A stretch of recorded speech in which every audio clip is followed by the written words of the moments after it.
Our State of the Franchise series continues. This time it's your New York Jets edition.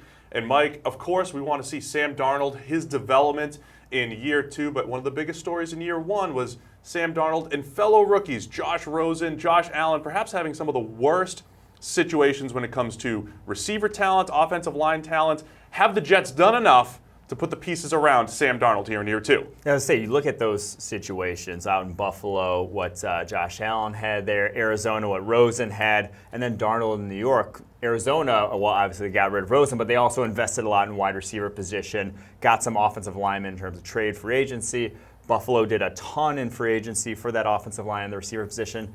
Jets kind of didn't do much. They got Kalichi Osemele via trade, wide receiver position status quo, used a third rounder on a tackle. Got Le'Veon Bell. But they got Le'Veon Bell. Le'Veon Bell, not necessarily, everyone says it's a quarterback's best friend. That's not going to get open down the field. He's not going to give Sam Darnold, some easy post routes to hit there down the field where he excels. Now, if the running game is better, that will help, but I just don't think they put enough pieces around him like the other people did, the other rookie quarterbacks did, to where it's really going to fall on Sam Darnold. Any sort of rookie, second-year jump is just going to have to be on him at this point. Yeah, I do like Jamison Crowder in the slot, but you're still banking on, Robbie Anderson has shown flashes as a deep threat. Can Quincy Enunwa truly become a possession receiver to complement those other two? Le'Veon Bell will bring a little bit of versatility to the offense, with the ability to move around and maybe create a few mismatches in the pass game. But overall, Chris Herndon did a nice job as a rookie at tight end. But overall, I think when you look at that group of playmakers, it's still in the bottom 5 in the NFL compared to the rest of the league. Yeah, he still does not have a ton of talent around him. But what I saw from Sam Darnold as a rookie,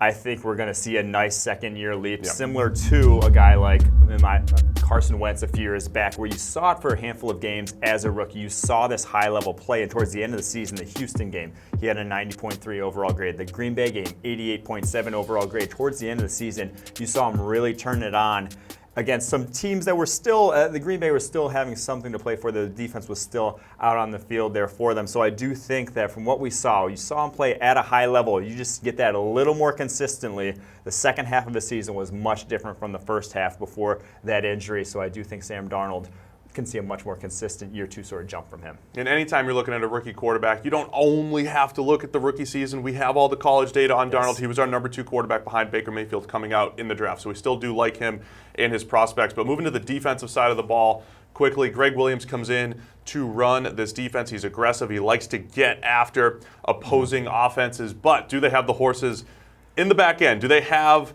the guys that can cover? I think this is still a big question mark now for the Jets. That really is a big question mark. They added Trumaine Johnson, and I think they just got sold a bill of goods on what they thought he was going to be. He was the same guy he's always been, and they said they were disappointed with what they got from him in year 1. He actually had a higher coverage grade this past season with the Jets than he did the year prior to that, the 2 years prior to that out in L.A. He's just never been a top-flight cornerback despite getting back-to-back franchise tags. So I think that was just a poor signing from the get-go. You really just don't have, outside of Jamal Adams and Marcus May at safety at the cornerback position, they still don't really have a ton of talent at this point. Brian Poole coming over from Arizona, he's always been Atlanta, always been a slot guy.